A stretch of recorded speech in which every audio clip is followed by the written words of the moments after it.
Hello and welcome back to Park Theory. My name's Sean, I'm Bika. and today we are going to review Inks Lake State Park.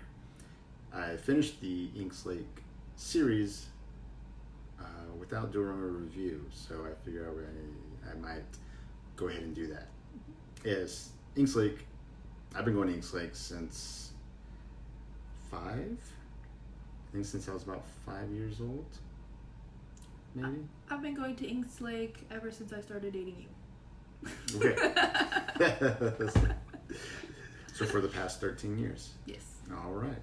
And I've gone past 33 years.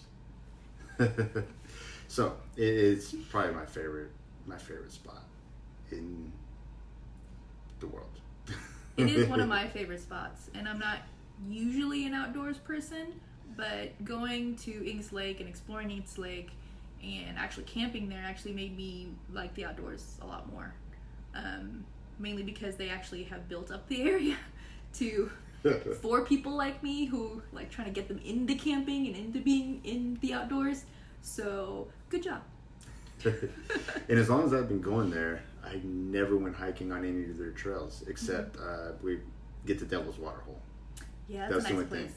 So I figured I'd check out their trails, and they have some very nice trails.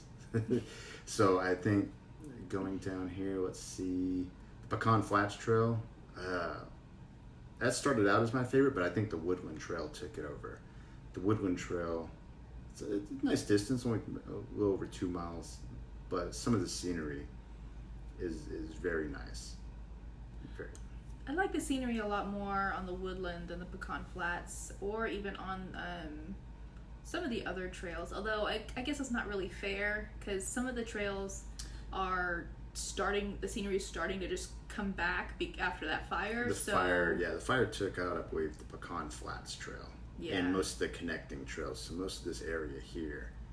And I think maybe the fire got to some over here, but not for much from what I could remember. And it definitely didn't cross the park. From what I could tell, it didn't cross the park road. So I think it was contained in this area. It is really nice looking at how nature has come back after a huge fire like that. But from a selfish perspective, I like the scenery in the other areas better.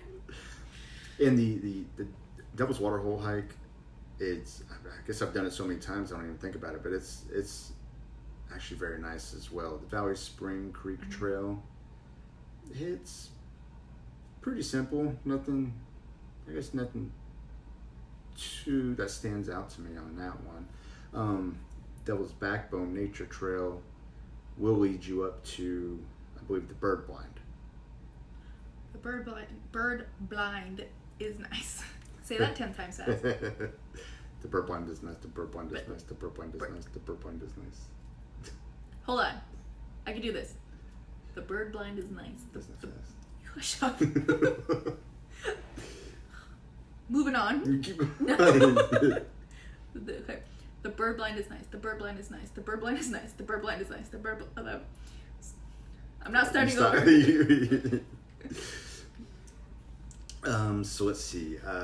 There's lovely camping areas of different kinds. Oh yeah, this time I did. Let's see. When you come to the park and you go to the left here, this is all. Let's see, just water, no electric. And I camped, I think, right here. Yeah, right here. Oh my gosh, that was such a great spot. You get a huge campsite all to yourself. It can fit, I don't know, 6 to 8 tents.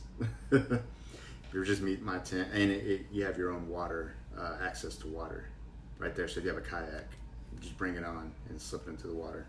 Is that, when you camp there, is that the time that you heard those animals? No. Okay. No, that was out in I did the primitive. The primitive, which is right here. Yeah, I think it was just cows. I guess somebody has. It was some sort of animal having some fun with another animal. So be prepared for that. Yes. The middle of the night.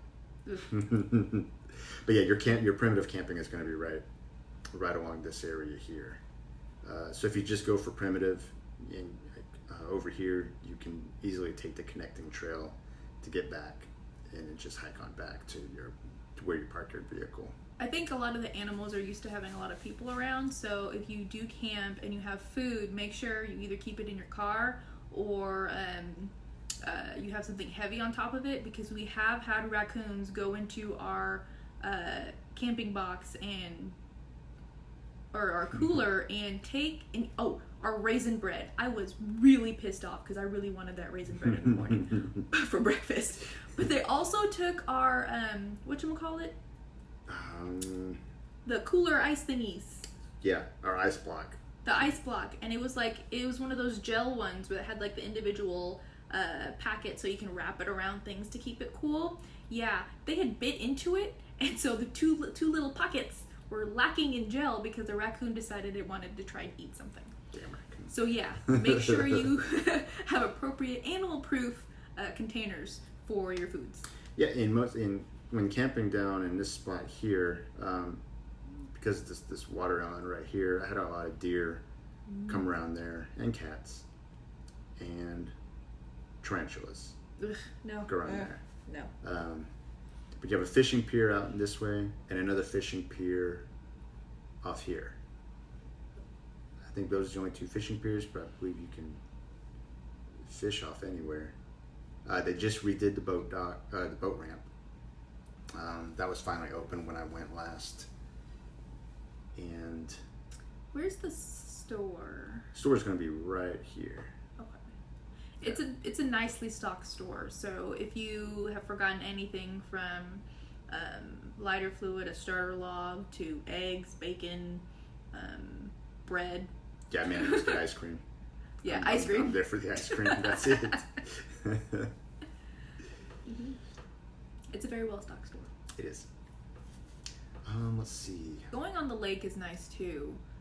Every time I've been in the lake, it hasn't been a temperature that scares the crap out of me. Mm-hmm. It's always a nice, comfortable. That's a good word. Comfortable temperature. And it's a what do they call it? I want to say it's a level controlled. I've never known it to be low or high because it feeds into, I believe, LBJ and Buchanan feeds into it. So it's part of the Colorado River. And so I've always known it to be the same level every time I've gone. Which is good considering Texas droughts happen. Yeah, speaking of Lake Travis, which yeah. is always, it's always low. So that's another good thing about the lake. Very good for skiing, wakeboarding, fishing, canoeing, anything. Anything beyond here is a no wake zone. So this is where you will mostly do your canoeing. Around here, you can go all the way back into here, and then beyond this area, you can have your wake. I would, because of the fact that it's such a nicely developed area for camping and the lake is always at a constant level, make sure you get your reservations in for camping as soon as you possibly can. It's probably one of the most popular state parks. Besides, I think that and maybe Garner. With Garner also. They will fill up super fast. We get our reservations usually a year in advance of the next summer, and then we would drive up there the night before and camp out to be first in line. Now you don't have to do that. You can reserve your spot online. They have pictures of the spot, so you can pick what spot you want, which is a lot better. It's a lot better. If you, a lot of times when we reserve a year in advance, it's because there's very particular spots that we like to go to, and we want to make sure we get those spots. Oh, yeah. But if you're not really partial to a particular spot, I don't think you necessarily need a whole year in advance, but several months in advance, I would say that you need to book, especially for holiday weekends and things like that. Holiday weekends, you definitely need to do a year in advance. But with the online reservation system, I really, really like that. It's made things a lot easier. Yeah. you do have your prime spots, usually right around here. Right around there. And in the cabins over here, you can just bring your boat and keep it kind of parked right up there, right next to your spot.